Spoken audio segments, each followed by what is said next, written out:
Coming to you live from downtown Detroit, this is Benzinga's PreMarket Prep with your host, Joel Elconin. This is a volatile puppy here, isn't it? And Dennis Dick. I'm bidding a penny. I will buy the stock for a penny. With everything you need to start your trading day.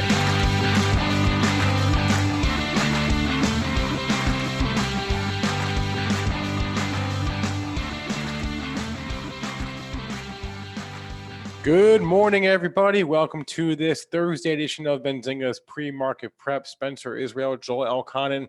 Dennis Dick is here, but he is not here. He will be joining us in a couple of minutes. I think maybe by phone, and then at around 8:15, 8:20, he will be able to join us via Zoom, but he's not in front of his computer at the moment. And I think he was running an emergency errand that he couldn't get out of. So Dennis will be joining us here in a few minutes. I don't know exactly when, but it'll be at some point during the course of today's show.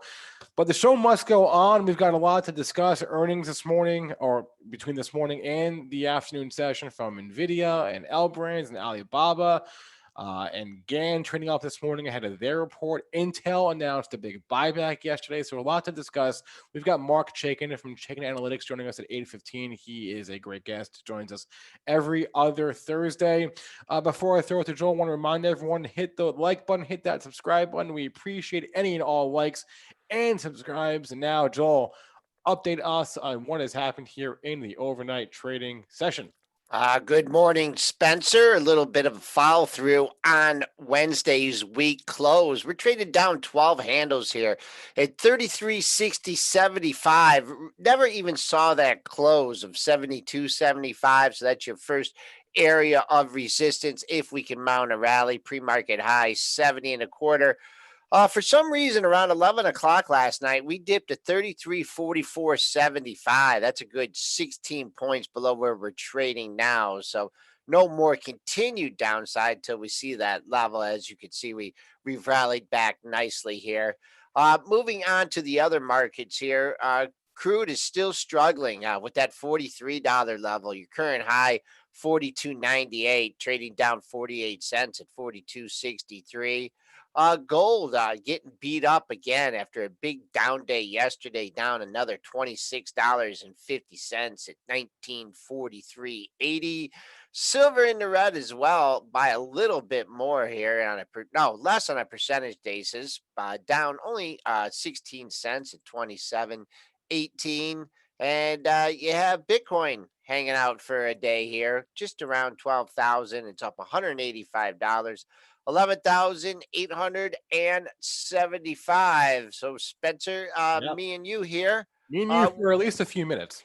Okay. All right. The Lone Ranger out there, we will be talking to him in a few minutes. And but in the meantime, there's always some earnings to cover, and traditionally we start with the issues from after the close. What's looking good to you? Well, before we even get to that, I do want to mention, so if you look at that S&P futures chart there for a second, part of the reason for the rally here, at least off the lows overnight, is this headline out of China that the Chinese Commerce Ministry or spokesman said overnight that China and the U.S. are going to hold trade talks in the coming days. What does that mean exactly? I'm not really sure. It just means they're going to they're going to talk to each other about trade in the coming days. Remember, phase one of that trade deal was signed in February.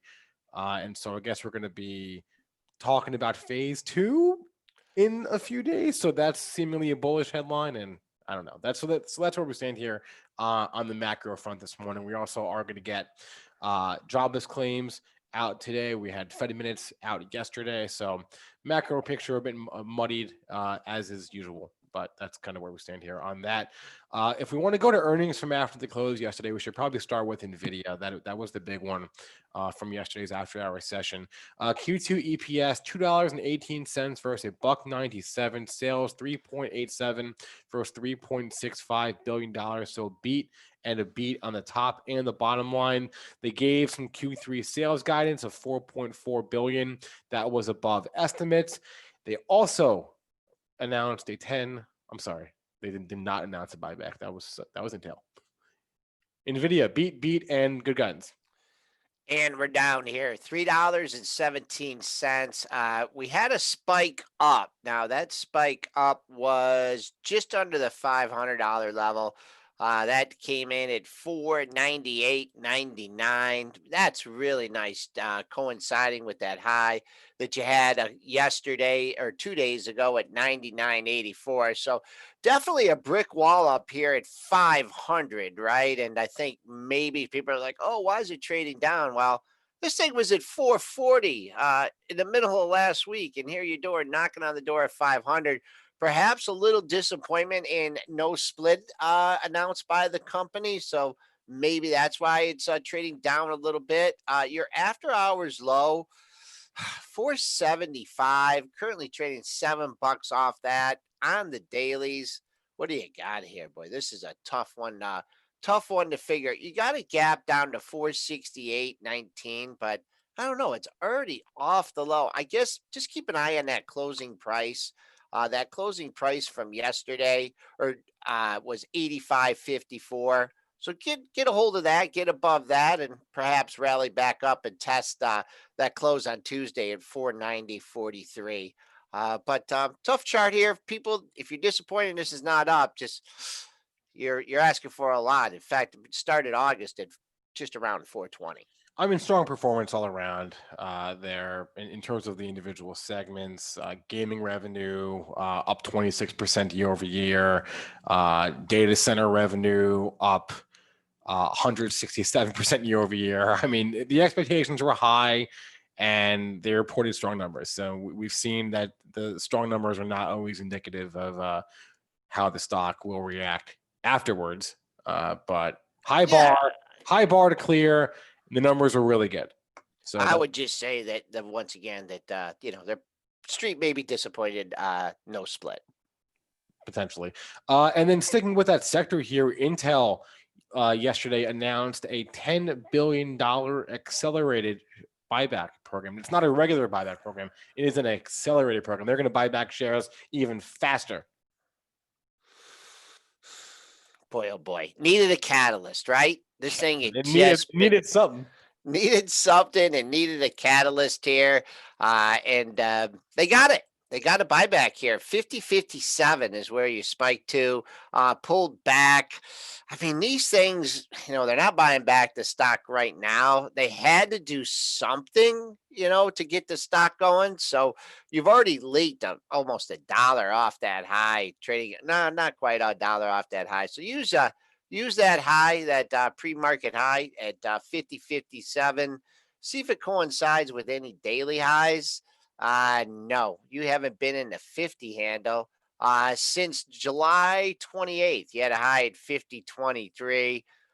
Longer term, when I'm looking at this chart, get over 52, hold 52, start work your way into that gap. But a little bit of a catalyst here as the stock was sorely needed one. And AMD this morning, kind of following the same path of NVIDIA to an extent, off the lows of the session. AMD, let's see how they're doing here. I mean, this stock also, I haven't looked at it in a little bit. It's had a nice run, cooled off a little bit, hanging out at 80. I don't know about Triple D's that spread that he has on, but clinging to 80, down $1. They marked it down to 79.40. Let's look at the range in this from yesterday. Yesterday's low 80.45, so I'll call that resistance for now. Better resistance at the close of 81.09. So kind of hanging out here. I'd keep an eye on this one. You had to break the rally back, and now you're just kind of stalling. So see if AMD, it's going to be hard for it to rally here. Just a little sympathy trade with NVIDIA. And then go for the W in the pre-market chat.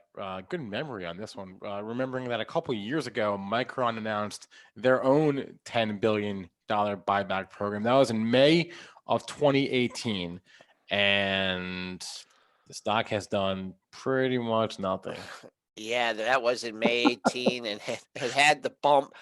Buybacks are buybacks. I mean, the company does them, and it was a short-term catalyst there. I don't know how that improves the the research, the earnings, Doesn't. other things. Do I hear Yep. somebody in the background there? Is that Triple D? No? No. Okay. No, I mean, as Warren Buffett would say, how does it, improve our earnings or how does it improve our financials? It doesn't really. It doesn't. No, not at all. It doesn't Yeah. flow down to the bottom line. All right.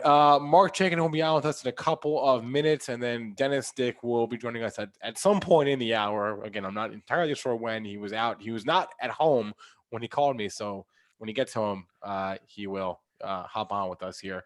Let's go over to the Bobster real quick. Alibaba, they were out this morning with their Q1 report, adjusted EPS of $2.10 versus a $1.99 estimate, sales 21.76 versus $21.34 billion. So earnings beat and the sales beat for Alibaba. I feel like this is more the same. It's like they always beat, and I feel like actually they always do this in what they're doing now in the pre-market. I feel like they always do it. They just kind of meander and zigs and seesaw back and forth. Yeah. After their report, but I just looking at the pro here, they always beat on their estimates, always.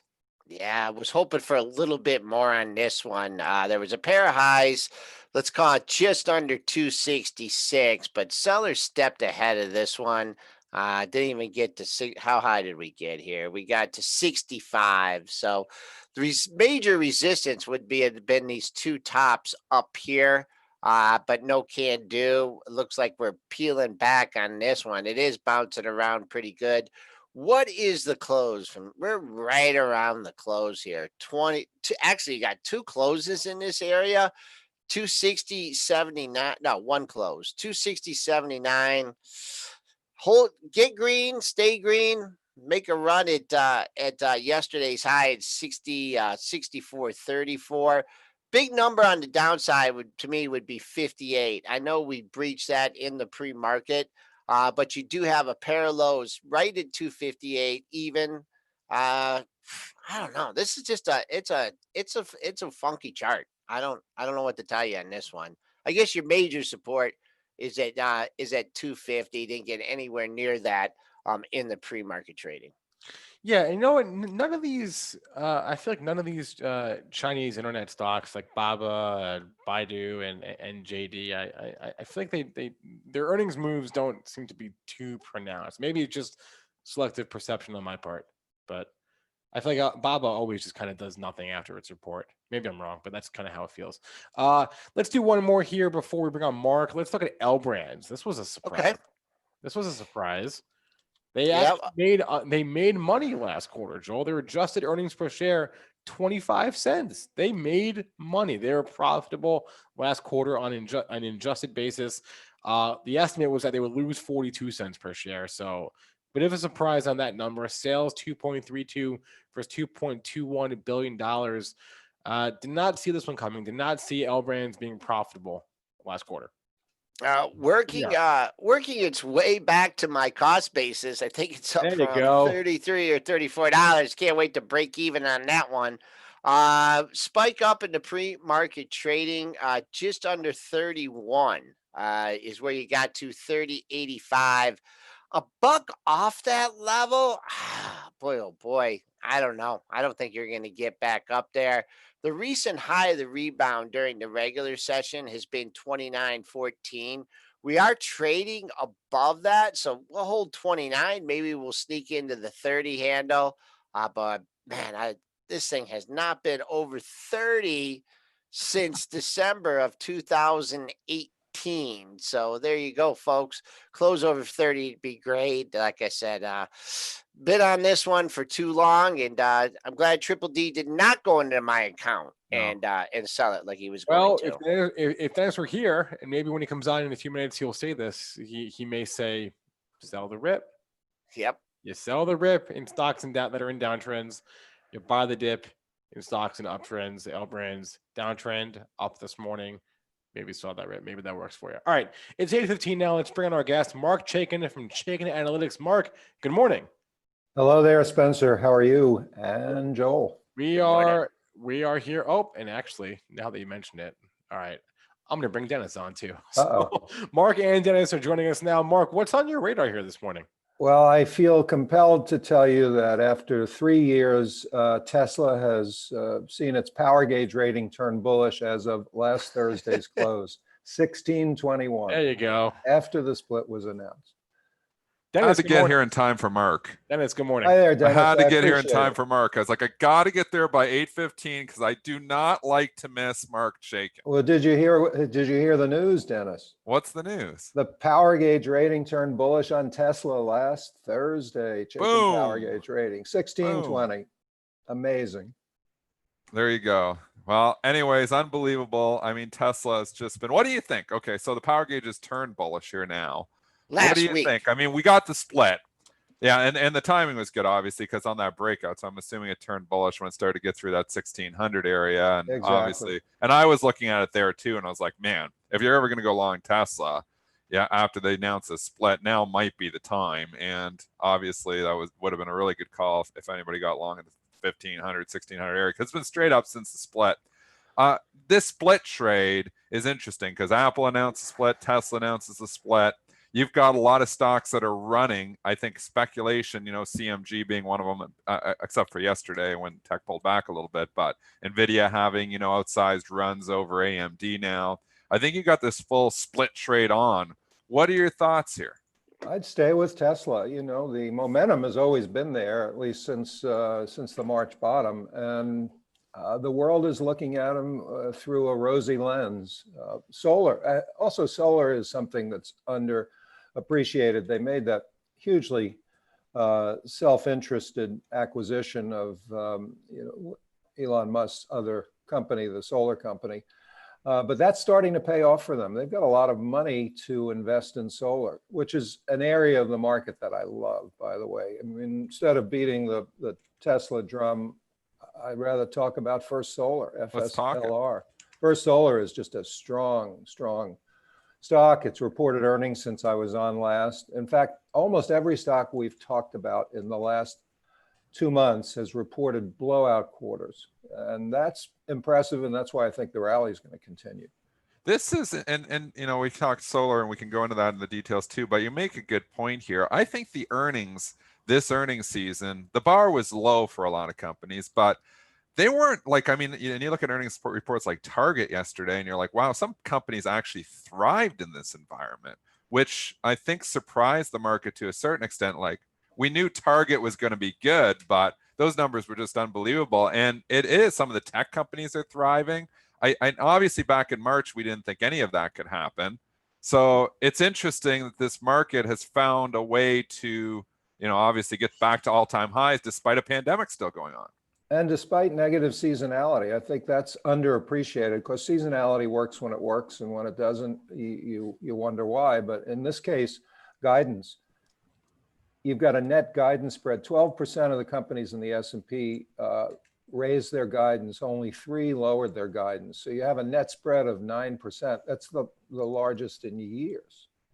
So it's not just that they beat a low bar, which they clearly did, but now they went out on a limb to say, we like what we're seeing going forward. And, look at NVIDIA. Analysts are doing what they normally do in bull markets. They're raising their price targets. That's part of the big spike on Monday. You had Susquehanna Group out of Philadelphia raising their target to 550. You had Oppenheimer raising theirs to 520. BOA. It doesn't mean they're going to get there, and analysts do like to follow the leader, but it sure creates a lot of demand on the institutional level, because all the supply gets eaten up. I mean, at some point, who's left to sell NVIDIA? I mean, if you were just going back to the companies that were strong last quarter, if you looked at the retail sales report from July last week, it kind of said this, right? I mean, home improvement retailers revenue sales were up, right? I mean, non-store retailers, so e-commerce, i.e. Amazon, sales were up. So basically, unless you're a clothing-based or a mall-based retailer, you probably did okay. I mean, that's what the retail sales report for July said. You did, and it's interesting that you got a lot of selling into the news on Walmart and even Lowe's, but home builders, not to jump around too much, but home builders are the canary in the coal mine. And basically this group is off the charts strong. What an opportunity that was back in March when you saw, and obviously there was a lot of stuff that was cheap in March, but maybe nothing cheaper than the home builders when everybody thought everything was going to grind to a halt, and KB Homes went from $40 to $10, and it's all the way back. And, you know, I've obviously, I'm trying to build a house right now, so I'm very familiar with how it's going, at least from in Canada. I'm sure the US is the same. Trades are all backed up. Prices of lumber have escalated. And you look here and everybody wants to, you know, there's a lot more people that want to be in a home here right now. And I do believe that there's, you know, people who are living in the city in these big apartment buildings, and it kind of turned, you know, some of them off, the whole COVID thing, to be living so close to everyone. So I talked to friends, you know, outside Chicago, and they're like, it is booming in the suburbs when you start getting outside. Housing prices are flying high, because there's people who don't want to live in an apartment after this. And it doesn't take a lot of people, but if 10% of people decide, I don't like the apartment living as much, or I don't like the condo living as much, and when I'm so close to my neighbors, and if something like this happens again. And I think and then they like more space. And, you know, imagine being cooped up in March in your condo versus, you know, your house. The people who had homes and pools and stuff were in a lot better shape. So I think that continues to drive the home builders going forward. And two big studies, Dennis, one from KKR back in April, talking about the most compelling demographic change is going to be movement out of big cities, echoing what you just said, into suburban homes. JP Morgan Chase last week came out with a position paper talking about the same thing. So the big investment banks, the people who own apartments, I mean, I wonder what they're going to do with them, are very bullish on the demographics for single family home ownership. So you've got to look at stocks like Lennar. And by the way, I own NVIDIA, so I should have disclosed that when we were talking about it, and have for quite a while. But there's some small cap home builders. Another one I own, and when I say I, it's usually Sandy who found them, not me, and bought them. But M/I Homes, MHO, spiked up to a new high. It's a small cap. The interesting thing about the home builders that everybody who's listening should realize is they pretty much move in lockstep. So if Lennar is going up, MHO is likely to be going up. And an incredible earnings report and a big spike up above 47. I think, what did it get up to, Joel? About 47.70 2 days ago. Yeah, you're talking about MHO. This one I haven't looked at. 47.67 all-time high, trading in the red a little bit today. And, you know, also a beneficiary of this, and people are asking about it. You know, new IPO, Rocket Homes rocketing this morning, up 75 cents at 22.15. Still, I've not seen any news on this one, Spencer. Do you got anything for us on that? Rocket? No. No, it's just follow through, Joel. I mean, this thing turned. Yeah. It turned 2 days ago, probably right when me and Kenny dogged it. And I sold this bad. I scratched the trade. I got in it. I was in it for a few days. I didn't like the way it was responding. I didn't like the way it responded to earnings. But you know what kickstarted this? Cramer. Jim Cramer. He came on and the stock was in the gutter. It was trading at 19, and he came on Mad Money and he said, this stock is too cheap, buy it. And when he said that, it has pretty much, it stalled a little bit that morning. Like, it had a big Cramer pop from 19 to 1975. I mean, it then pulled back a bit because people were fading all the pops, but then the follow through came. And Jim Cramer is a market turner on stocks like this. He has put the wind back in the sails of RKT. 22.18. I just want to mention this, folks. That's halfway back. That's where you're coming in now. So I want to know what the Chaikin power gauge is saying about RKT, though, because that's the tell. It's too new.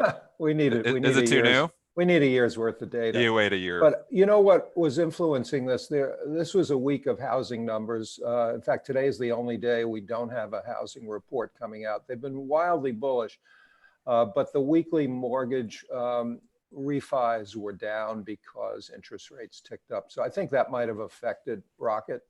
But here it is in the face of that coming on strong. This is just Fed liquidity washing over negatives, and you've got to start looking at what could go right, not what can go wrong. So a 2-day sell-off based on refis down, sort of meaningless in the bigger scheme of things. And liquidity is to me the whole story about the market. It's even the way people parsed the Fed yesterday. If you actually read what they said they were surprised at how strong the economy was since the July meeting.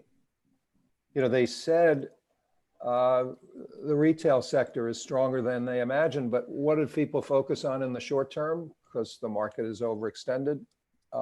Some of the cautionary conversations that went on, but that's going to be forgotten in the next couple of weeks. One caveat, we are heading into this very volatile period when typically people went to the beach. Now they're already at the beach, but I think volatility is going to pick up after the options and futures expiration on Friday. There's something called the gamma trade, where the dealers are on one side, and when the dealers are short, they tend to dampen price moves. At the 3,400 level on the S&P, a lot of positions come off on Friday, and I expect the market to get more volatile between now and Labor Day, or between Monday and Labor Day. All right, we'll have to keep that on our radar. Mark, before we let you go, any final thoughts here? Anything else on your radar we haven't discussed? Anything you're actively avoiding right now? Well, I'm avoiding the financials. I just don't see how you make money in this market in the financials. You and Buffett. Yeah, that's sort of interesting. Also, there was, I got some nice press. Hopefully Benzinga picked it up. Trim Tabs over the weekend put out a big study saying $60 billion of insider selling.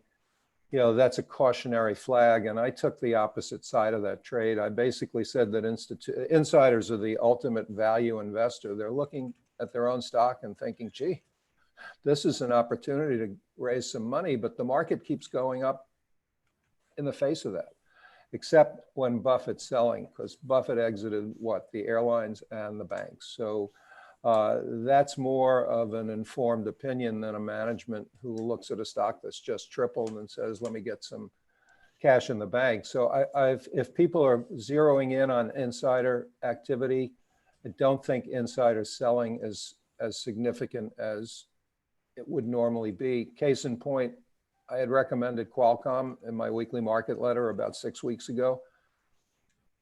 Within 3 days, I saw that the chairman had sold 1/3 of his position. So I backtracked and said, switch out of Qualcomm and into NVIDIA. And that worked out because NVIDIA rallied 30%, 25%. Guess what? Qualcomm rallied 30% from the 90 level. So insider selling is not as meaningful in this market, in my opinion, as it would normally be. They almost completely ignore it. I mean, I track this stuff very closely. You can watch it right through Benzinga Pro. They almost completely ignore it. And we've seen some studies, and I believe we had somebody even on our show saying insider sells to insider buys. There's always a lot more sells because lots of reasons to sell. People have to live, they have to raise capital, they buy mansions when you're CEOs, they buy yachts. So it's usually runs somewhere about 15 to 20 to 1 on looking at how many sells to buys. It's been running 40 to 1 for a while here. So there's so much more selling going on, but the market just completely ignores that.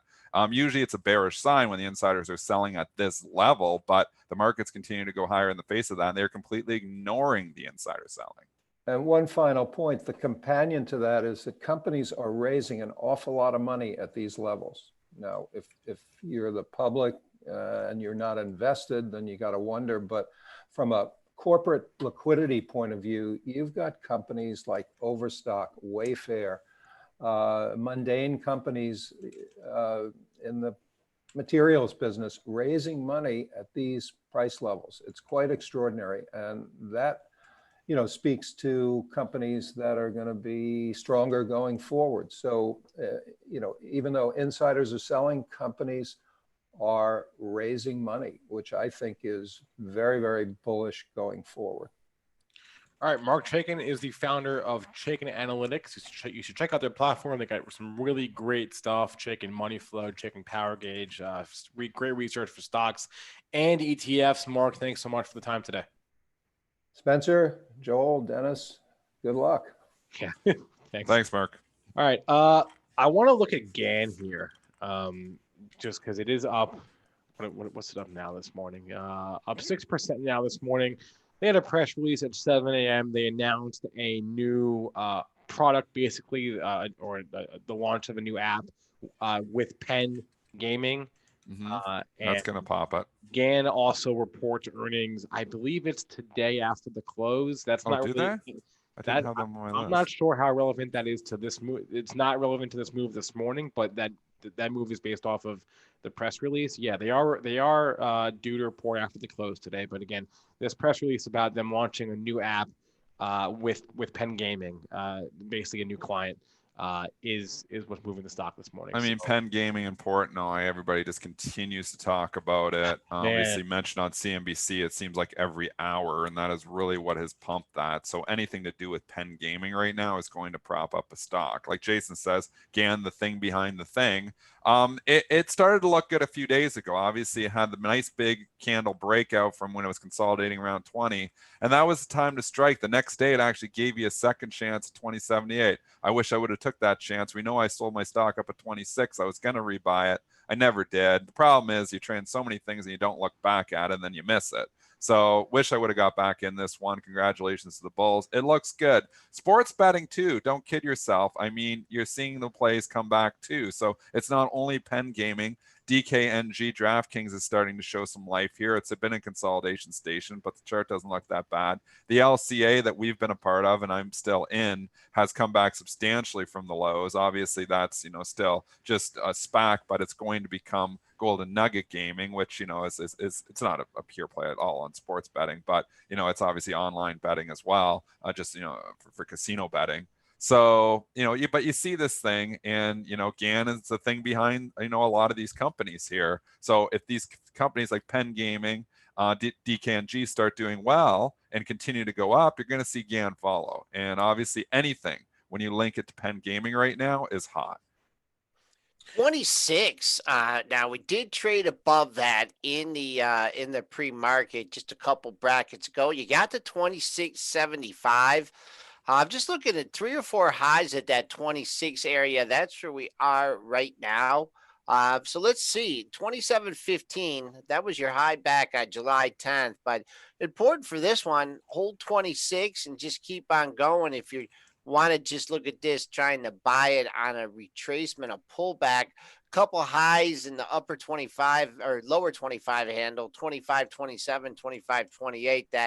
That old resistance will act as new support today, but 26, big number. It stopped a couple rallies. Let's see if it can get above off the open to hold 26, make a run at that pre-market high. I mean, speaking of PENN Gaming, just to give you guys some inside baseball. So we were watching, the stock yesterday at around 11:45, 11:50, and we're seeing it sell off. And there was some debate, on the Benzinga news desk about, well, there's this video going around that Dave Portnoy is sick. And the video at the time had 100,000 views on Twitter. Like sick, like how? Like what sick? Like flu sick? Like he posted a video of himself in bed saying how sick he was. He's like, do I have COVID? I don't know, but I'm very sick. And I've been so anyway. So at the time, the video had 100,000 views on Twitter. PENN was going down, right? PENN had traded off the highs, and this is at 11:45, 11:50 a.m. Eastern time yesterday. And there was a debate, among the news desk of, well, are these two things related? Oh, for sure. And the ultimate 100%. And it seems dumb, right? It seems so stupid, right? Like a stock is trading down because someone is sick. Because PENN Gaming is all Portnoy right now. The whole rally is Portnoy. The whole rally. Think about how much CNBC mentions Portnoy and PENN. I should also mention that in the video, he did specifically mention PENN Gaming. Like he talked about the stock for 2 seconds. Yeah, but do we know if he's really sick? Do we know, if it's a play? Do we know maybe he's got a little flu bug? I mean, it's not like COVID isn't the only thing that's going around. We do know from the videos, that Portnoy I wouldn't say is one that's being safe about COVID. He's going around, checking every pizza joint. He's out there in the public. I don't see a lot of masks on him. So we know he's not, being safe, in my opinion. So could he get COVID? He could. It's possible.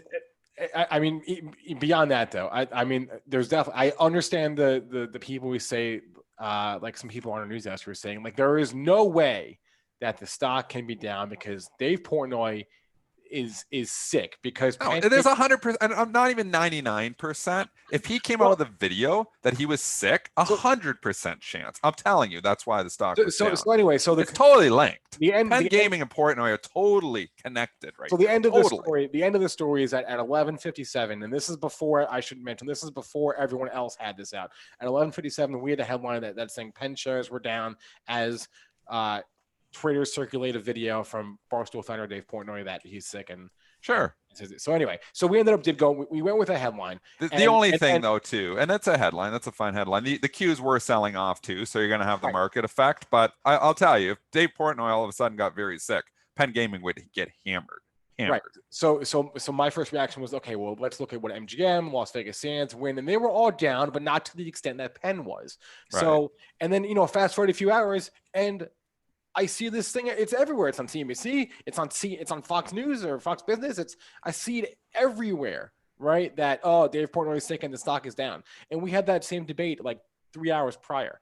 It's just crazy to see how that. And so I think my takeaway was that, Dennis, you're saying that the two are definitely linked. My takeaway from that was, I'm not saying they are linked, but not saying they aren't linked either, right? No one can really know why a stock does what it does. But it was awfully coincidental that the stock traded down after this video was posted. So that was a little bit inside. It's not even coincidental, Hunter. It's the reason. I mean, you think about it, PENN Gaming, it's just totally linked.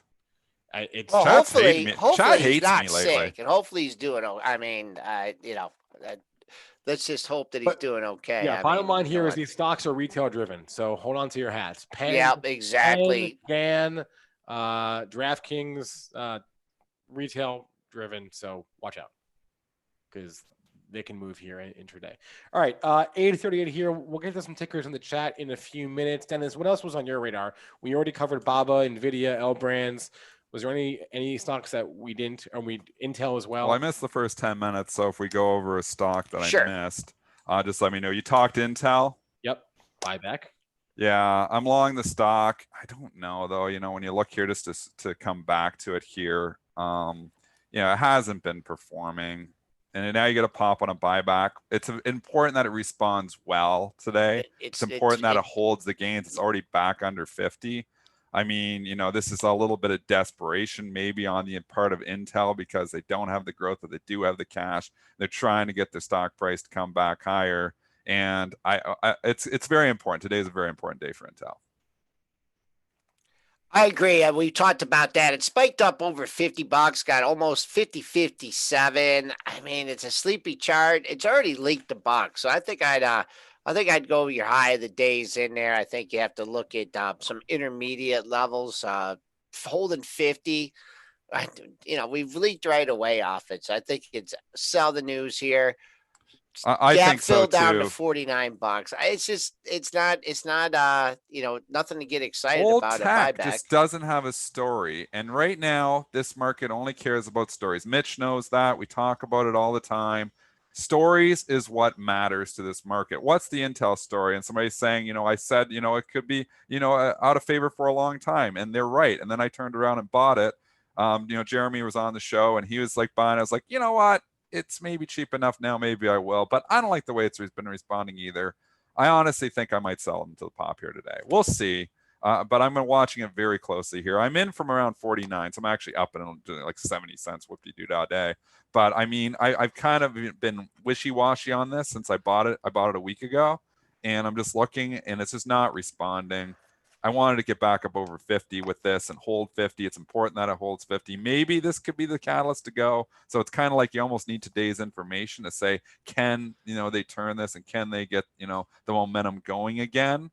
But when they're delaying the chip 2-3 years, that's the issue. And you look at how Cisco has performed, and it's been a dog. And you look at, Oracle's getting a lift here right now, but Oracle's getting a lift from TikTok. But, Hewlett Packard's been a dog. You can look at Micron, you can look at Western Digital, and it's just such a separation. It's so interesting that you have some tech stocks with the high Ps that just don't stop going up. And then you have the tech stocks with the low Ps, the higher dividends that are absolutely hated. And it's just a matter of, you get this 2-3 day rally in value, and then it's sold again. And the overall trend has been to sell value and buy growth, and you can clearly see it in tech. Can't argue with that. I mean, we looked at the Cisco's continued to leak after its disastrous day. I mean, it's looking just like, look at that. I mean, it had a lower high. Well, yesterday it had a higher high, but that thing's leaking down to that $41 area that we talked about, right? A while ago, 41.31. We're getting closer and closer to that level. Leading on a double bottom at 41.80. You're taking that out right now. So nothing good here for Cisco either. And also think about it like this: like if you're in one of these stocks, whether it's Intel or whether it's energy or utilities or financials or healthcare or any of the sectors that have lagged the overall market these past 3 months, the S&P 500 is up 15% in 3 months. And if you're looking at your stocks and you're saying, oh my God, and they're not rallying, then at some point you got to call a spade, right? Yeah, you're in the dog. You're in the wrong stocks. Right. Call a spade. And 15% rally in 3 months. Every sector is green except for energy. I mentioned that's lagged. Banks have lagged. Utilities have lagged. Intel, value tech has lagged. At some point, you got to just look around and realize, all right, I think maybe it's time to. It's why I sold my Micron, because it wasn't, responding well. And we had even a couple upgrades in there. And I'm like, it's selling into and when you see your stock and it pops on the headline and then starts to sell the strength, it means there's just too much overhead supply. People want out and they're selling into every pop. I mean, Western Digital too was such a good tell. They cut the dividend out of the blue. We didn't even expect it, and they cut it to zero. That's already telling you that they've got some fundamental problems when the companies are doing that. And it came back after that a couple of times. But again, all the rallies were sold. And now you look at WDC and you're like, holy crap, that's got to be one of the ugliest tech charts that are out there right now. You think about how strong tech stocks have been, and you look at WDC and you're like, man, is that a dog? And everybody wants to play the catch-up trade. Everybody wants to say, okay, this is the bottom. It's going to turn. But we've seen in this market, the strong get stronger and the weak get weaker. And if you're in weak stocks, and sometimes a strong turn to weak stocks, and maybe that's the time to get out too. It's the trading mentality here of just riding the winners. Yeah, I don't know, a week or two back, someone was asking me about Western Digital, and they said that their broker told them it was oversold. And just that term, you can stay oversold or overbought for long periods of time. So just be careful when you're looking at long-term investing. Look at the fundamentals. Oversold, overbought indicators are something that can persist for a very long time. That's a great point, Joel. All right, 844. We're going to do tickers from the chat in a couple of minutes. I'm going to get to a couple of ratings I saw. SHAK catching an upgrade this morning. SHAK from Wedbush from neutral to overweight or outperform. And they're raising their price target to $77 from $53 on SHAK. I don't mind this call. It's been consolidating for a long time. Stock is so expensive. Oh my goodness. Yeah, but you can't look at that because this market just does not care about valuation. So, CFA hat, throw it in the garbage for now because the market just does not care about valuation. And it hasn't cared about valuation for a long time. So it will again one day. And then you'll have to put your CFA hat back on and your valuation hat back on. But if you're analyzing a balance sheet to try to come up with a reason to buy a stock, you are drastically going to underperform this market. It's all about momentum. It's all about a story. Could the Shake Shack story get hot again? I think it could. Valuation's extreme. It doesn't make any sense at all. But could the stock get hot? We don't care. The stock starts going up, you make money. Could that story get hot again? It could. Could an analyst like Wedbush be one to kickstart it and the catalyst to get it going? Maybe. important that it holds 55 today. Let's see what it does. It's going to open up. If you want to take a flyer, I would say I would stop myself out on a swing trade at yesterday's low of 53.76. Because if it fades this and they don't like the upgrade, and with a $77 price target, then nothing's going to kickstart it. But if you want to come in, take a flyer and buy at 55.30 or 55.40 where it's trading right now. I don't usually like buying rips, but up 2.4% on an upgrade on SHAK out of the blue isn't extreme. There could be some follow through here. So let's see what it does. I would stop myself out if I was taking that though at 53.76. Always have a contingency plan. Yeah, it's traded 55.22 right now as we speak. Look at this 56 though, folks. Look at this $56 area. Have got over it, touched it here in the pre-market. But look at that, 56 was that your exact high from yesterday? 56.09, and then you go back a while here, just over 56. Another high, just over 56. Bunch of highs here in 56 when it broke out and went to 64. So I would be looking for a possible breakout here. We have leaked 80 cents off that, but I like that level. And from a monthly here, you did have this spike. That must have been June. You did get over 60, but overall the stock has underperformed since it peaked out over $100. Hasn't done quite a 50% retracement, but that's why keep an eye on 56 there. SHAK. And just to look ahead to earnings, we've got Ross Stores after the close today. Gain, I mentioned after the close, and tomorrow morning, John Deere and Foot Locker. So keep those names on your radar. Did you see this retail week? Do you see the Foot Locker chart? That thing traded to 34 that one day. Well, yeah, because what did they do? They came out pre-announced, didn't they? Yeah. So, I'm not sure what that means for tomorrow. Well, you know what the mess thing is? I've seen this happen before. Stock pre-announces, it pops, and then it pulls back until they announce, and they're like, oh, they beat, and they pop it again. I've seen that happen before. I almost want to go long it just because they've already pre-announced and they were going to be okay. And the market is just so, it just doesn't pay attention that, I don't know. I think it could get a pop on the beat that they've already said they're going to. Because I feel the other way. I've seen it happen. I feel the other way though. I feel like they're gonna just sell any rip in Foot Locker. I don't know.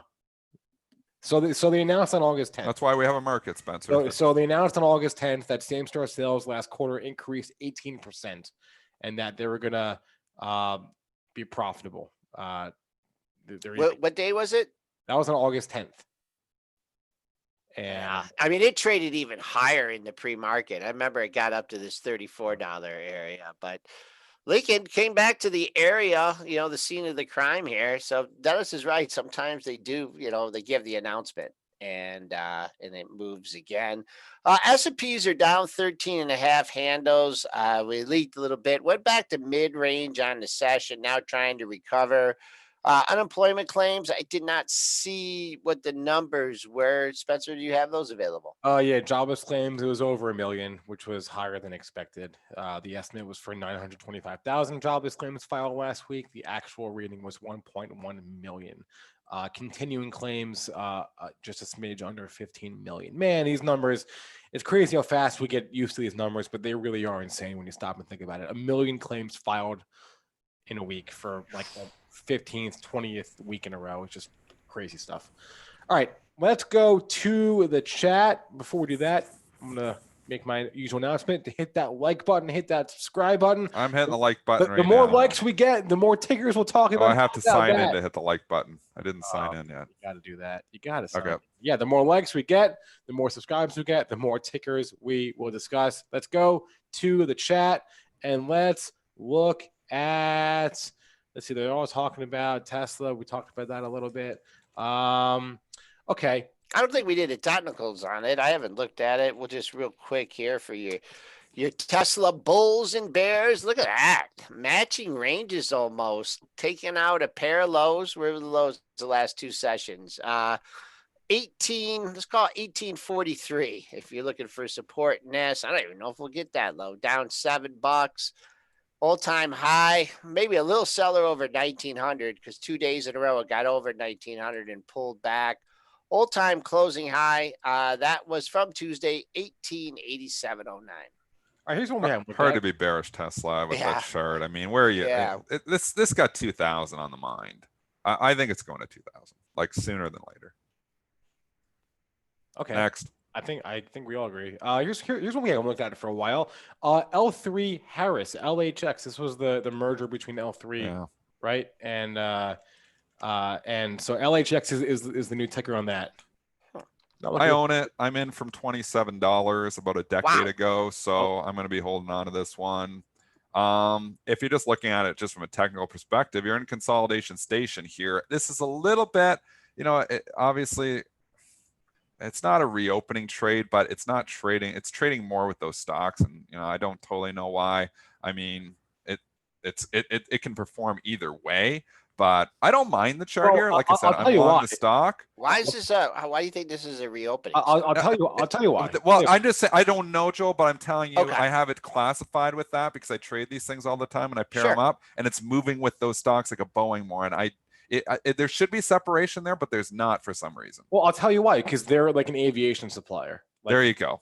So there you go. So that big business to it. There you go. So there you go. So there is a fundamental reason. 185. That's sticking out like a sore thumb here. That's what you need. That's your major resistance. You need to break above that and make another run. But until we clear 185, it looks like tired, consolidating after a bump up, and you got good support, 2 lows in the same area. All right. Jamie Gonzalez asked about Cinemark, CNK. They caught an upgrade this morning from Benchmark. They announced an $18 price target and an upgrade to buy. I know they're opening some theaters. AMC got a huge pop yesterday. Did you see AMC, CNBC influence again? That stock popped from 540 to 580 because the CEO was talking on CNBC. Right. It goes up 10% on the CEO interview. I was like, are you kidding me? Anyways, it's pulling back.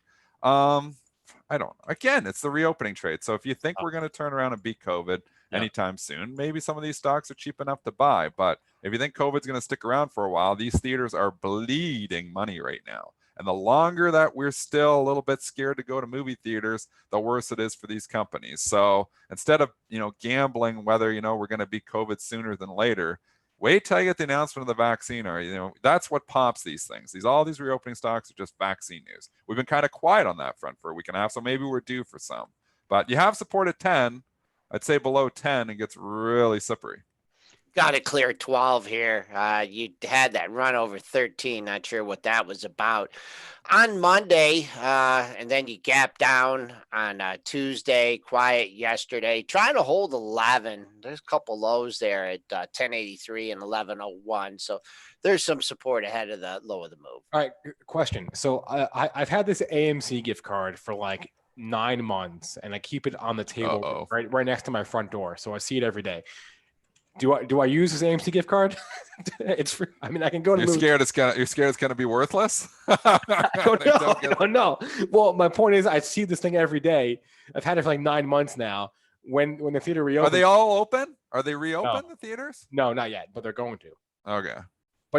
But I'm scared to go into a theater because you know why? Every time I hear somebody cough, I'm be like, oh, am I getting sick? It's just not as fun of an experience as it should be. Are we gonna all sit in there in masks and then lift their masks to eat our popcorn? I mean, it's tough. It's gonna be tough on the theaters for a long time. Should you go to a theater? Should you go and sit and eat? And I mean, it's what your risk tolerance, right? Risk return, risk reward. Everything's risk reward. Well, here's what you can do. You can just open your mask and just drop the popcorn in there and just shut the mask, and then you have a mask of popcorn. All right. How much did you go to movies pre-COVID? I mean, a couple times a year. I mean, like maybe every other month. I don't know. Really? Oh, that's 5 times a year. I don't know. I have no idea. All right, back to the chat. Sorry, distraction. We were asked about from Bradley KL Kirkland Lake. It just moves with gold. So gold all over the place this morning. It was down, it's up, it's down. It's just bouncing around here.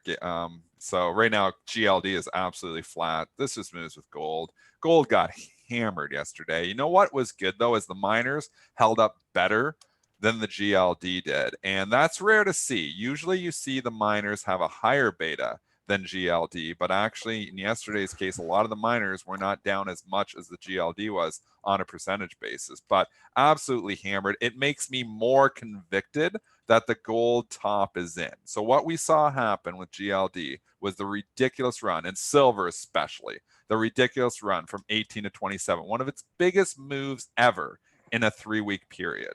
And then you saw the big flush. What happened? We started to climb back up. People are like, it's not over yet, but we did not make a new high on that move on GLD or silver. And now we start flushing them again. I think gold and silver topped out back on August the 6th. Obviously hindsight you can see, but I think that's, that could be a top for a long time. So I'd be a seller of rallies in gold stocks, and that includes Kirkland Lake. Yeah, silver, let's look at it. I mean, this is still, hanging out near the high of the move. I mean, you can't, it's really held up well. It's at 53.20. That high was just under 58. I keep an eye on that 2-day high above 54. That's your resistance. Looks like sellers even stepped down off that high, off that 2-day high at 55.17, 54. But boy, oh boy, still within striking distance, that all-time high, even with gold, the big pullback in gold. Inseego, I'm surprised to see this one gap down the way it did. I hadn't looked at it for a while. Did they do an offering too? Did they do an offering? Well, they had earnings. They did an offering too. A week or two ago, and I think there was an offering in there. I sold this one. I kind of want to get back in. Me too. I kind of want to get back in, and there's reason to, but then you're like, is the story cooled off, or is it, starting to really cool off? I mean, this was a stock, and obviously Kolb gave it to us. I bought this back at $1. I bought it because Kolb was just preaching it like 3-4 years ago. It took a long time. It sat there for 6 months, didn't go anywhere. So back up. So Matt Kolb is a sales guy who used to work at Benzinga, and he really only had the attention span for one stock at a time. And for like 2 years, he loved this. He was like, it was just preaching Inseego to everyone. For 2 years, I think Raz even said we all bought it just because we just didn't want to hear about it anymore. Yeah, we wanted to shut up. And it ended up being such a huge winner. I sold some. I sold way too early. You know me, I'm always out early. So I sold some at 4. I sold some at 5, and then I held a little piece and I sold the rest. And I got out around 10 or 11 bucks. And it ran to 15. I was like, oh, wow, this is still going. But now it's back to 11. So I was like, do I rebuy the piece that I sold? And is it going to have, it's a 5G play is what it is. So, but it's got Kramer love a lot, in the last, 3-4 months too. So props to Kolb. He was all over this. It was an awesome stock. The question is, has the easy money been made in it, or does it have another run? He was early, but he was right eventually. So. He was. He was all over it. And he did really well. He was 2 years early on it, but he was right eventually. He was 2 years. I'm telling you, I was in that Inseego, I think, for probably almost a year, and it didn't go anywhere. And I was just like, I had forgot about it. And then all of a sudden I was looking, and I was like, holy cow, this thing's up like to 2.5. And I bought it like $1.25. I was like, I doubled my money in this. And then it kept running and running. So he was early, but he was all over it. I'm with you. I don't know. I honestly, I don't know if the story, if the easy money's been made here. That's the thing.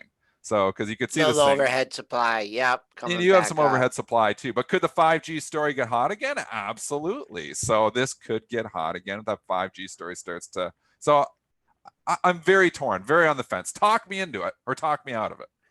Chat too. That goes for you. I'm on the fence on this one. What are you risking? You're risking $11. I mean, that's you're risking 100% of your investment, Joel. Yes, as you always risk when you're buying stocks. Right. I mean, the move emanated from 11 when we got over 15. Now you're coming back, and just looks like you have a patient buyer here in the 11 handle. So I like it here. I like it. Stop yourself out under, give you some room under 11, but it looks like it's had the uptrend, pullback, consolidation. Hey, listen, you miss 100% on the shots you don't take. All right, that's all I'm saying. I take a lot of shots, and I miss a lot of them too. But I hit on a few. Got to be right 51% of the time. Usually, well, if you do the 3-to-1, you can even be wrong more than you're right. But I like to try to be right 51% of the time, and I think you'll make money in this business. Troy asked us about the rough close from Facebook yesterday. It was really a rough close for. Well, Growth Tech had a little bit of a rough day. Obviously we were strong in the morning. We made new highs, and then we were kind of weak all day. So is this a pullback? You know, it's every time it's pulled back a bit, it's Everything just is been a a pullback. buy. So it's hard to come on, be full bearish here and say, okay, the story's over in Facebook. I mean, it's run and run. I thought the story was over when it was 190. It's 260. So what do I know? I don't. This is a weird chart, Joel. Look at this Facebook chart. Look at the last 5 candles. Isn't I that a know. weird looking chart? Yeah. Kind of look cup and handly, but I don't like patterns. I don't know. I'd say if you're in it under 258, I'd be a little spooked. I mean, you've had a lot. I've never seen Facebook do this before. Weird looking chart. Yeah, make so many lows in the same area. I see that 58.11. You're talking about that low on the 12th, but 59.57, 58.68, 59.40, 59.26. I mean, there's someone with some deep pockets there buying this. So support is support until it's broken. It's been in a major uptrend here, but that's a weird chart. I haven't seen Facebook do that in a while. Yeah, let's do 2 more, and then we're gonna go. Two more? Oh man, so many. Okay, Chairman Kim, McDonald's. MC. We haven't looked at Mickey D's in a long We have time. not Wow! in quite some time. Stop the press. This is 209. When the hell did McDonald's get back to 209? And why in the hell would I want to buy it at 209? I mean, this was 190 when the crisis started. Half their dining rooms aren't open. I don't know. That seems just ridiculous. But It feels like Disney to me. Do you drive by these drive-through places? Oh, they're packed. Like anywhere you go by. Oh yeah, they're packed. They're packed. Maybe it's like Arby's, small little Wendy's, diner Burger business King. is in trouble, so maybe Exactly. so there is that play. That's a good point. The small little diners are all closed, so you're piling into your McDonald's. Yeah, I mean, we know exactly. the mega corps. No, I mean they're open. They're open now. But a lot of the dining rooms still closed in Canada. Oh, not here. Okay. And in any regard, it's obviously Tim Hortons is closed. This got slammed. It's come all the way back, but I feel like now, if you're coming to McDonald's now, there was a lot of times coming to McDonald's in the last 3 months, but just ran up from 180 to 209. So basically, you're talking a 15% rally for Mickey D's in the last month and a half. I feel like you're chasing it now if you're coming in. I don't know. This is a pretty solid stock here, all in all. The company's awesome. It fires on all cylinders. Disney is an awesome company too. Do I want to buy it during a pandemic at a price that it was higher than it was before the pandemic started? I'm not sure about that. But Disney, McDonald's are both awesome brands. I'd love to own those brands, but I don't want to own them in a pandemic when they're trading at where they were when the pandemic started. So I'd rather own tech. Keep an eye on 207 for you Mickey D traders. Yesterday, our 2-day low was 0723, 3-day low 0685. So I know it's playing it pretty close to the belt, down $1.41 today, but double bottom there. If you're bullish, that's that's your point, maybe an exit point. Nice run though here in Mickey D's. Run a lot. Yep. And then we'll do one more here, BJ's, because they also had earnings.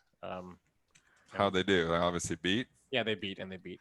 I mean, these wholesale companies, everybody's stocking up, so it's not surprising. Is this going to be the Walmart? Is this going to be the Target? I don't know. The stock's at all-time highs. I hate shorting stocks. Is it all-time highs? I can see. Yeah, it did. It did. I don't short stocks at all-time highs. So, but earnings, let it digest, because you don't know if they could pull the rug out from under it. I mean, Target had the gap and go. We kind of felt like Target was going to hold on to the gains, and it really held on to the gains. So we got that one right. I don't know in the case of BJ. This is a coin flip. You've leaked off the that pop off the earnings report. 46.24. You're $1.50 off that. In fact, where you at in relation to yesterday's high? Yesterday's high 44.63. So boom, you plow through that. Greener skies ahead for BJ's. Nice gain up $1.14. If you go into retreat, your close from yesterday should actually you have 2 closes, the 2 all-time high closing levels, 43.43 and 43.40 right there. So keep an eye. Let's see, make sure it improves on that today after earnings. All right, Joel and I will be covering the rest of these tickers at the close show at 3:40, and then after the 3:40 at 4 o'clock, we've got the Benzinga Cannabis Hour. Jason Raznick, who will be on our show tomorrow morning, he will be also on that. So that is at 4 p.m. Eastern on our YouTube channel. So check it out there. And I mentioned Jason Raznick will be on our show tomorrow morning. We'll cover more tickers, like I said, at the afternoon show. Thanks to our guest today, Marc Chaikin. Thanks to, actually, I believe Jason's on. In any case, with or without Jason, check out the Benzinga Cannabis Hour. Thanks to our guest, Marc Chaikin. Thanks to all of you in our chats. Thanks for all the likes, all the subscribes. We appreciate that. Catch our podcast or the replay of our show on YouTube if you missed any part of it. And please remember that all the information on our show is meant to be used as informational purposes and not for investing or trading advice. Everyone have a great rest of your Thursday. We'll see you later.